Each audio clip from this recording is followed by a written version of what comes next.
abordar o assunto sobre as teorias da administração. Então, hoje a gente vai falar sobre a teoria burocrática. A teoria burocrática ela surgiu a partir de 1940, em decorrência da necessidade das empresas que começaram a crescer muito, a necessidade de, aumentando a complexidade dessas empresas, através do seu crescimento, de se criar um modelo organizacional que atendesse essa demanda, esse crescimento. E para esse modelo, considerando-se todos os aspectos organizacionais, humanos e estruturais, buscou-se uma estrutura organizada justamente por normas escritas, objetivando o quê? Objetivando a racionalidade e garantindo o tratamento igual para todos. Agora, o objetivo de tudo isso, na realidade, era de assegurar a máxima eficiência possível no alcance dos objetivos da empresa, no alcance dos objetivos pretendidos pela empresa. Esse movimento ele se inicia lá na Europa e ele se inspirou em um cara chamado Max Weber. Maximilian Karl Emil Weber.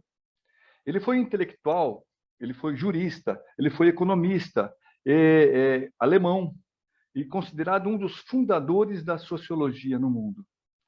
Agora, não pode confundir Max Weber com Alfred Weber, que é o irmão de Max Weber, mas só que o Alfred Weber ele era sociólogo e economista. Bom, segundo Max Weber, existem 3 tipos de sociedades. Agora, é importante salientar o seguinte, o foco nosso aqui é para uma teoria que foi criada nos anos 40. Então, os 3 tipos de sociedade que foram preconizados por Max Weber foram, primeiro, sociedade tradicional. Na sociedade tradicional, se predominam as características patriarcais e as características patrimonialistas. E o exemplo que eu dou para esse tipo de sociedade é a família. Outro tipo de sociedade preconizada por Max Weber é a sociedade carismática. Nessa sociedade predominam características místicas, características arbitrárias, características personalistas, por exemplo, como grupos revolucionários, como partidos políticos, como alguns tipos de religião e assim por diante. E a terceira característica, a terceira sociedade, é a sociedade legal, a sociedade racional, a sociedade burocrática. E aí, onde predominam o quê? Normas, mas normas impessoais. Predomina a racionalidade.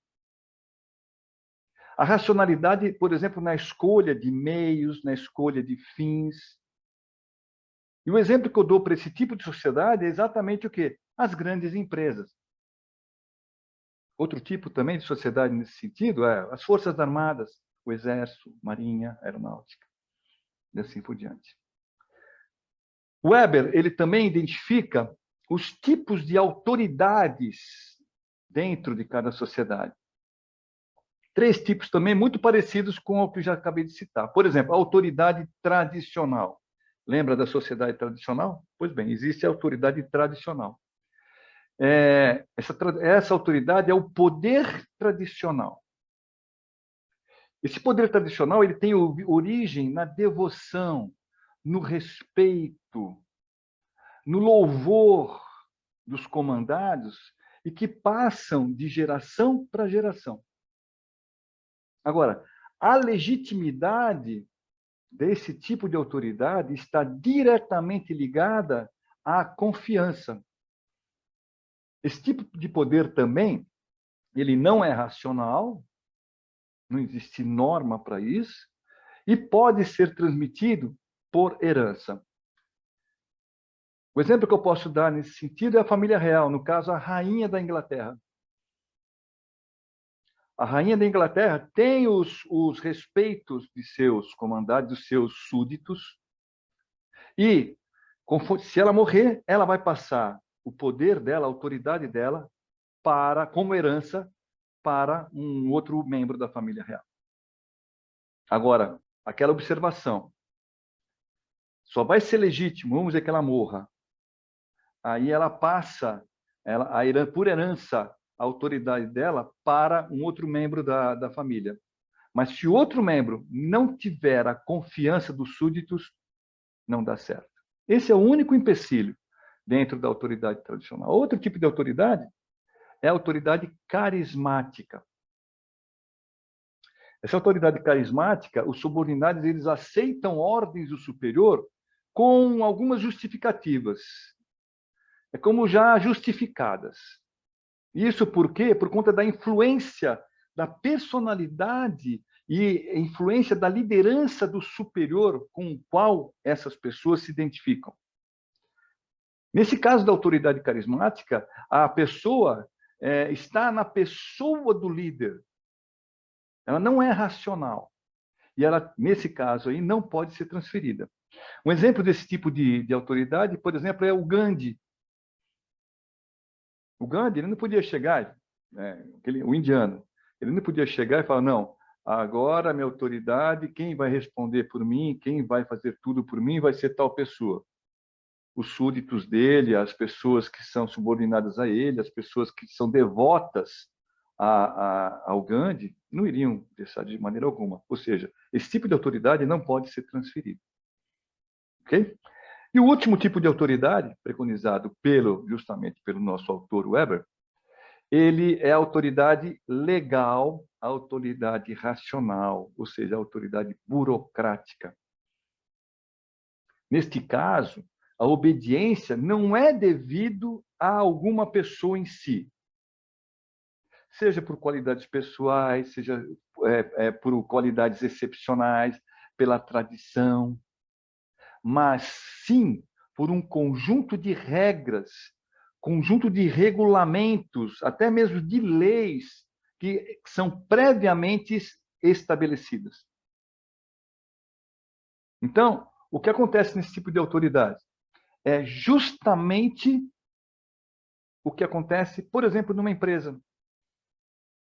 Por exemplo, num governo, onde leis identificam até que ponto chega a autoridade de determinada pessoa. No caso, por exemplo, normas identificam dentro de uma empresa a autoridade de determinado departamento ou de determinada pessoa dentro de um cargo e assim por diante. Ok? Bom, agora, vamos citar algumas características da teoria da burocracia. Quando a gente pensa em burocracia, a gente já pensa numa coisa ruim. A gente fala, isso aqui é muito burocrático. Ixi, vou passar pela burocracia. Então a gente pensa que burocracia é uma coisa que entrava, que atrapalha, é uma coisa que atrasa os procedimentos, que atravanca, como dizia o humorista, né? Atravanca o progresso. Então, mas não. Segundo o Weber, e isso é um conceito empresarial válido, a burocracia ela permite à organização um funcionamento mais eficiente. Ela permite à organização um desempenho eficaz. Então, para conseguir, por exemplo, a eficiência, a burocracia ela detalha nos mínimos detalhes como as coisas deverão ser feitas. Então, vamos ver algumas características. Por exemplo, o caráter legal das normas e regulamentos. No caso da burocracia, o que acontece? Essas normas e regulamentos conferem às pessoas investidas da autoridade um poder, por exemplo, de coação, de fazer com que a pessoa faça a coisa. E também possuem os meios coercitivos capazes de impor a disciplina. Porque às vezes não basta só a pessoa mandar fazer. Se você não fizer, vai acontecer isso, aquilo. Então, uma das características justamente é o caráter legal das normas e regulamentos dentro da burocracia. Outra característica é a formalidade das comunicações. As regras, as decisões e as ações administrativas, elas são formuladas e registradas por escrito, para que todo mundo veja, para que todo mundo tenha acesso, para que haja um negócio chamado transparência. A burocracia, ela lança a mão de rotinas e formulários, inclusive, já pré-definidos, para facilitar as comunicações, para criar rotinas, por exemplo, no preenchimento de sua formalização. Outra característica é o caráter racional e a divisão do trabalho. Cada funcionário, cada participante, cada colaborador, ele tem um cargo específico, com funções específicas e uma orbe, uma esfera de competência e responsabilidade para o qual foi admitido também bem específica. Outra característica é a impessoalidade nas relações. Então, a distribuição das atividades ela é feita de forma impessoal. O que eu quero dizer com isso? Em termos, por exemplo, dos cargos e funções, que são levados em conta. Não se leva em conta as pessoas envolvidas nos cargos. As pessoas, por exemplo, num cargo de caixa, tem lá o cargo de caixa, a pessoa é caixa de uma loja. O cargo está lá na loja. As pessoas vêm e as pessoas vão. Entra um funcionário, é demitido. Entra outro funcionário, sai da empresa. Ou seja, as pessoas vêm e vão, mas os cargos, eles se mantêm na empresa. Se mantêm lá. O poder, na realidade, é em função do cargo e não em função das pessoas que ocupam o cargo. Outra característica é a hierarquia da autoridade. Isso significa que cada cargo inferior ele deve estar sob controle e supervisão de um posto superior. Veja bem, cada cargo inferior deve estar sob o controle de um posto superior e não da pessoa que ocupa aquele cargo do posto superior. Entenderam? Outra coisa importante, as rotinas e procedimentos, no caso, elas são padronizadas. As regras, as normas técnicas, elas são escritas. E são essas normas, são essas regras que determinam a conduta do ocupante no cargo, que determinam a conduta do ocupante e nas atividades que são executadas de acordo com as rotinas e procedimentos estabelecidos também nesse manual. Então, quando alguém assume um cargo, assume uma função, assume um cargo, aí a pessoa sai. Quando uma outra pessoa entrar no mesmo cargo, as atividades não vão mudar, por conta exatamente dessa padronização. A pessoa que entrar nesse cargo novamente vai ter que seguir as regras e as normas técnicas, porque essas normas essas regras técnicas, elas são escritas e padronizadas para todo mundo, independente da pessoa que assume o cargo. Uma outra característica é a competência técnica e meritocracia. O que acontece? Quando se escolhe uma pessoa para ocupar determinado cargo, essa escolha é baseada em quê? Em competência técnica ou então no mérito. E não nas preferências pessoais de quem está contratando. Isso aqui preconiza, não digo que não é o que aconteça, mas o que preconiza nossa teoria burocrática é que a escolha das pessoas que ocupam os cargos não pode ser baseada em preferências pessoais, e sim em competência e mérito. Daí a existência, até mesmo hoje em dia, da necessidade de, quando se contratar uma pessoa, de fazer exame, de fazer concurso, no caso de cargos públicos, de fazer testes de seleção de pessoal, de adquirir, de pedir e adquirir os títulos que a pessoa tem, por diplomas, certificados de conclusão de alguns determinados cursos e assim por diante. Para quê? Para que seja feita a admissão e a avaliação para se contratar um funcionário ou até mesmo fazer avaliação para se promover um funcionário. Outra característica é a especialização da administração.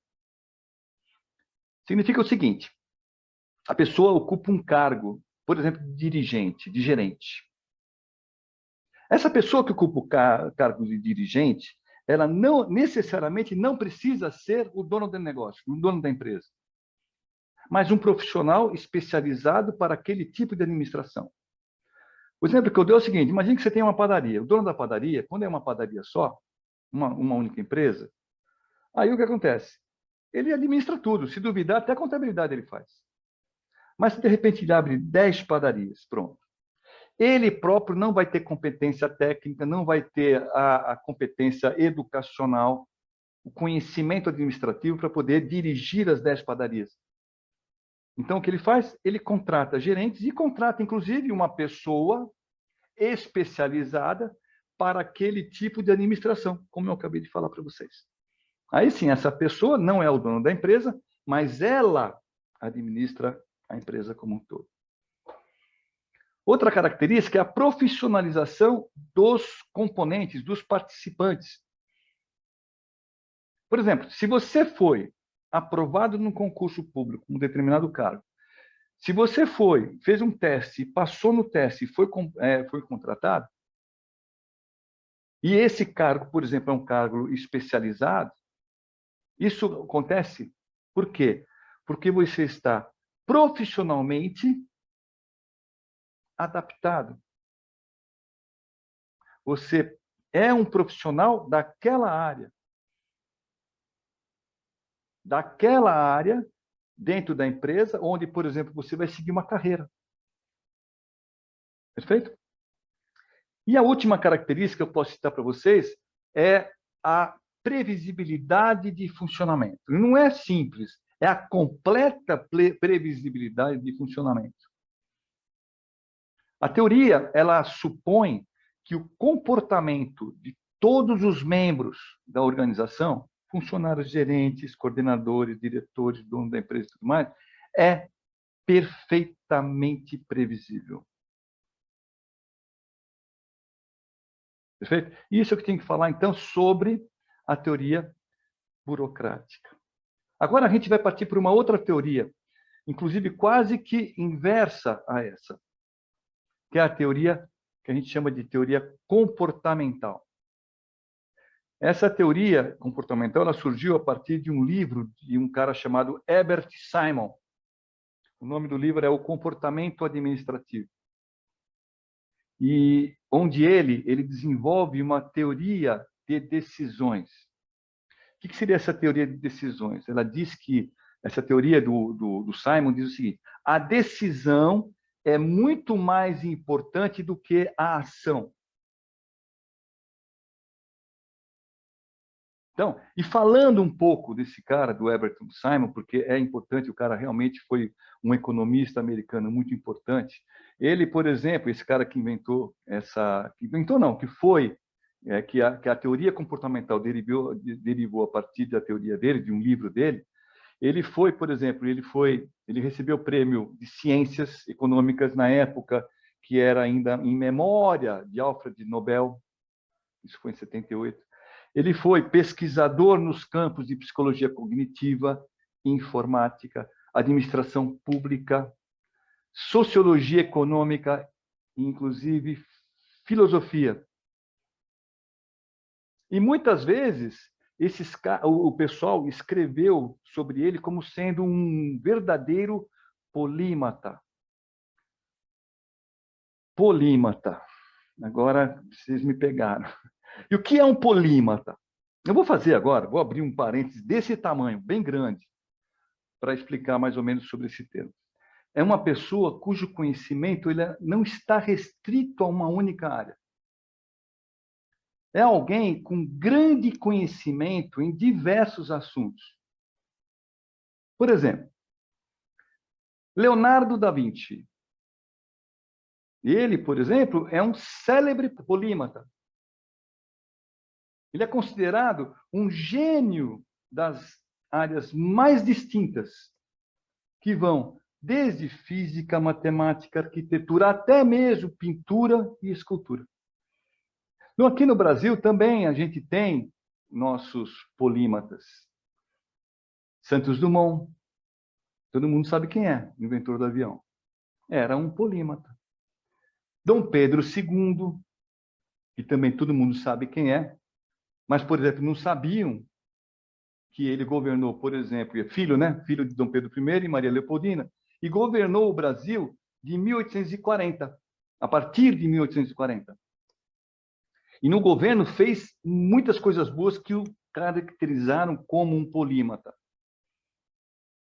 Só que não vale a pena citar agora, porque a gente demandaria muito tempo. Mas ele governou desde 1840 até dia 15 de novembro de 1889, quando houve um golpe que foi iniciado pelo Marechal Deodoro da Fonseca, e nesse mesmo dia, no decorrer desse mesmo dia, a República foi proclamada por um cara chamado José do Patrocínio. Ou seja, a República não foi proclamada pelo Marechal Deodoro da Fonseca, e sim por José do Patrocínio. Outro cara que também pode ser colocado como polímata é José Bonifácio. O José Bonifácio ele teve uma participação muito interessante, muito importante, por exemplo, na nossa independência do país, independência do Brasil. Tanto que o apelido dele é Patriarca da Independência, por conta exatamente do seu papel decisivo na independência do nosso país. Tá, Pontes Miranda faz parte também de um polímata brasileiro. Esse alagoano, esse com certeza você não conhece, mas Francisco Cavalcante Pontes de Miranda, ele foi jurista, filósofo, foi matemático, foi advogado, sociólogo, magistrado e, finalmente, diplomata brasileiro. Aí tem Mário de Andrade, Joaquim Cardoso, tem Rui Barbosa, Otto Maria Carpo, Gilberto Freire. Bom, Gilberto Freire até é bom para a gente falar, citar alguma coisa por ele, sobre ele. Gilberto de Melo Freire. Ele foi um polímata brasileiro, que era escritor. Ele era ensaísta da interpretação do Brasil sob os ângulos, por exemplo, sociológicos, antropológicos e históricos. Ele foi também autor de ficção, foi jornalista, poeta e pintor. E hoje em dia é considerado um dos mais importantes sociólogos do século XX. E, por fim, eu vou citar um aqui, que vocês vão até achar um pouco, você vai achar até um pouco engraçado. Já ouviu falar de Enéas Carneiro? O Enéas da frase, meu nome é Enéas. Todo mundo tirava o maior sarro da cara dele. Não é verdade? Mas, ninguém sabe, o Enéas Ferreira Carneiro, ele foi um polímata brasileiro. Ele era militar, ele era médico cardiologista, professor, escritor e político brasileiro. Ele é considerado o maior ícone do conservadorismo nacionalista no Brasil. E como político, ele fundou o PRONA, que é o Partido da Reedificação da Ordem Nacional. PRONA, Partido da Reedificação da Ordem Nacional. Ok? Bem, vamos lá. Vamos dar continuidade à nossa aula aqui. Vamos voltar ao assunto.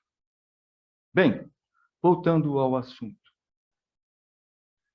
sobre a teoria comportamental. Quase eu ia esquecendo. Bem, a partir do momento, a partir da aparição da teoria comportamental, as empresas, elas são vistas, elas são visualizadas como sistemas de decisões, onde as pessoas percebem, onde as pessoas sentem, onde as pessoas decidem e onde as pessoas agem.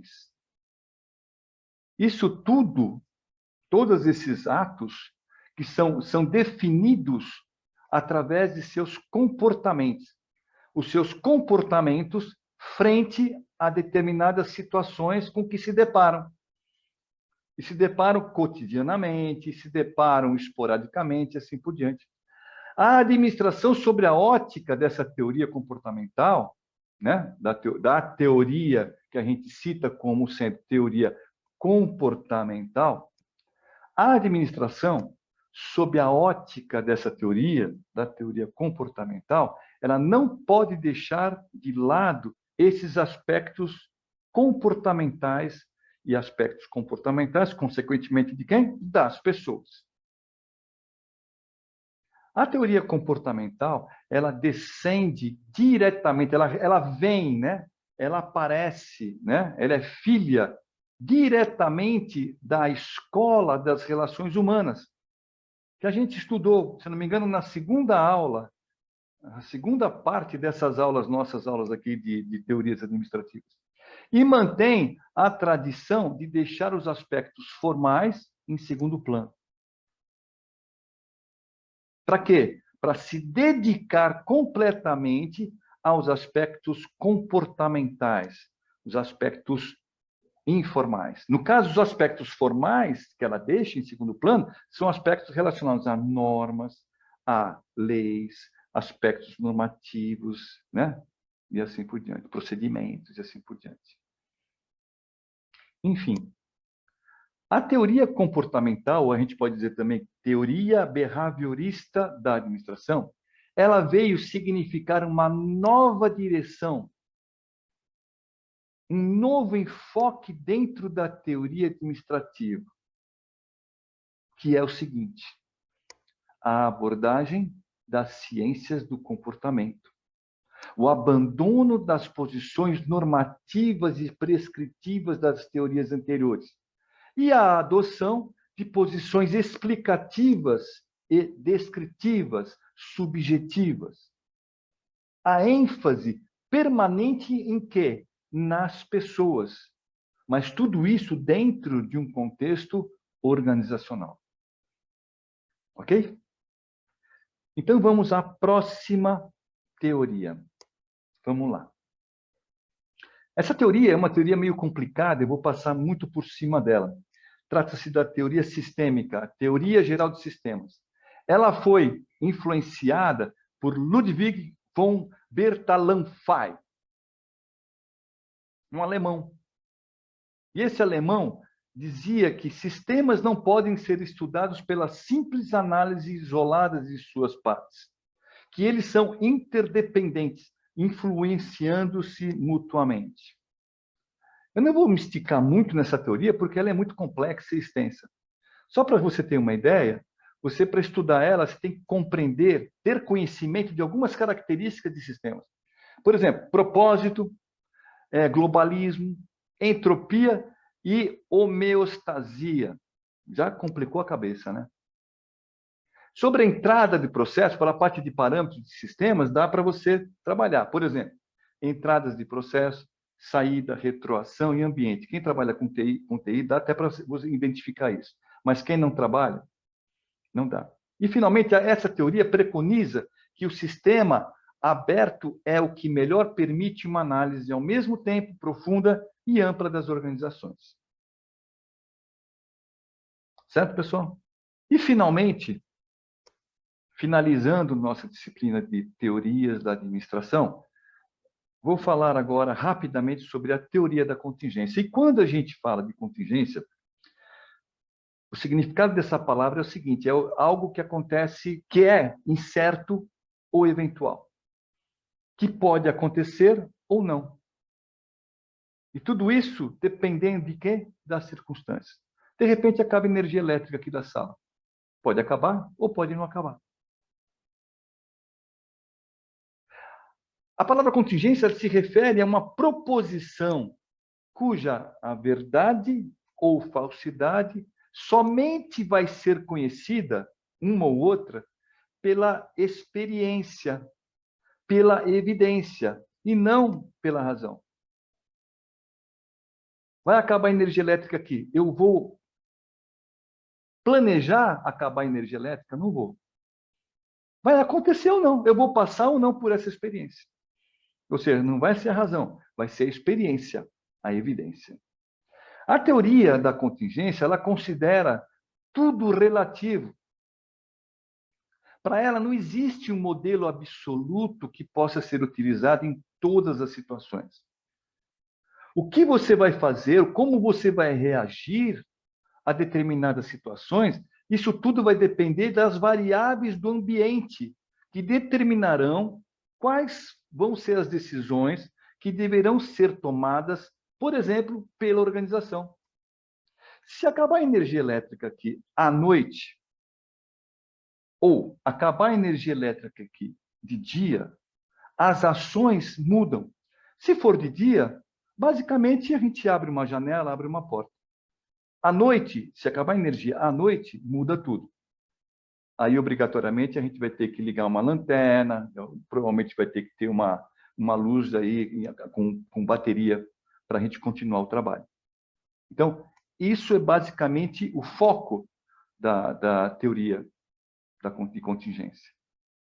Bem, a principal característica, ou repetindo a palavra que eu usei anteriormente, o foco da teoria da contingência é não haver uma melhor maneira de administrar, ou não haver a melhor abordagem a ser usada.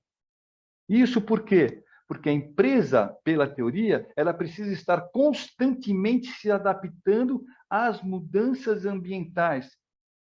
E ela tem que se preparar para essas mudanças ambientais, para essa adaptação a essas mudanças. O idealizador dessa teoria foi um cara chamado Alfred Chandler. Ele foi o primeiro teórico a defender a criação, por exemplo, de um plano estratégico antes da elaboração da própria estrutura organizacional. Ou seja, a estratégia, para ele, deve preceder, deve ocorrer antes da estrutura. Ele teorizou, ele estudou a teoria também do conceito de descentralização nas grandes empresas. E isso em 1960, 70, onde as empresas eram muito centralizadas. Ele defendia que a vantagem das empresas multidivisionais, ou seja, as empresas descentralizadas, era o fato dessas mesmas empresas permitirem que os executivos do topo deixassem de ser os únicos responsáveis pelo destino de uma empresa. Então, o que acontecia? Eles passassem, né, a ter responsabilidades mais rotineiras. De que forma? Passando as responsabilidades mais efetivas, mais operacionais, para os departamentos abaixo dele. E com isso, esse pessoal começou a ganhar tempo para se dedicar para outras tarefas. Por exemplo, assumindo o compromisso de um planejamento mais a longo prazo, compromissos de planejamento mais estratégicos. A pesquisa desse cara aí, ele simplesmente, ela ajudou a muitas empresas na época. Então, o Chandler, ele ajudou, por exemplo, uma empresa que a gente conhece, que eu vou citar, que é a GM, General Motors. Outra empresa, que não sei se você poderia, que vocês conheçam, é a DuPont. A outra é uma empresa que só se você tiver mais de 40 anos, você vai lembrar dela, senão você não vai lembrar, que é uma loja de departamento chamada Sears, Sears Roebuck. E outras empresas ele ajudou, mas empresas que não passaram aqui pelo Brasil e não é importante para a gente citar aqui.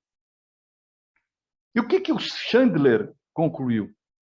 Ele concluiu que na história industrial dos últimos 100 anos, da época em que ele teve a conclusão, a estrutura organizacional das grandes empresas americanas elas foram sendo gradativamente determinadas pela sua estratégia de mercado.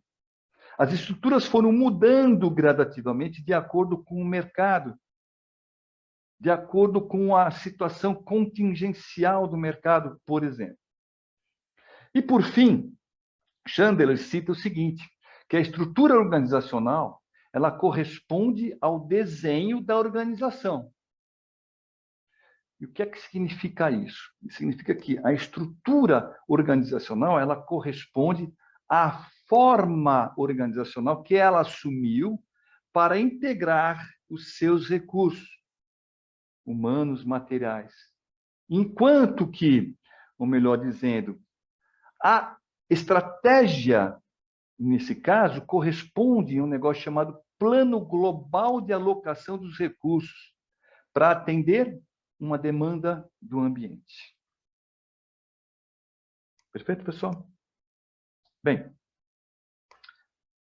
nesse momento a gente finalizou os nossos estudos sobre as teorias da administração. Nas próximas aulas, a gente vai estudar organização em si, vamos estudar sobre empresa, diretrizes organizacionais, aquela história de missão, visão e valores, tipos e portes de empresa, tipo é uma coisa, porte é outra, de empresas. A gente vai discorrer sobre ações de bolsas de valores e vamos também falar, finalmente, sobre uma lei chamada Lei da Microempresa, que é a Lei Complementar 123. Ok? Ah, por favor. Lá no texto da aula, eu vou colocar palavras-chave para você fazer pesquisa sobre os assuntos tratados aqui em nossa aula. E para que você também consiga entender e aprofundar os seus conhecimentos. E aí sim, após esse estudo, após essa pesquisa, responder à avaliação. Na realidade, isso dá trabalho, mas eu acho que se você se propôs a fazer esse curso, seu nível de interesse no aprendizado com certeza deve ser grande, ou muito grande. Ou seja, você não está aqui para brincadeiras, não é verdade? Então, vamos estudar? Beleza, então. Pessoal, muito obrigado por sua atenção e até a próxima aula, se Deus quiser. Tchau.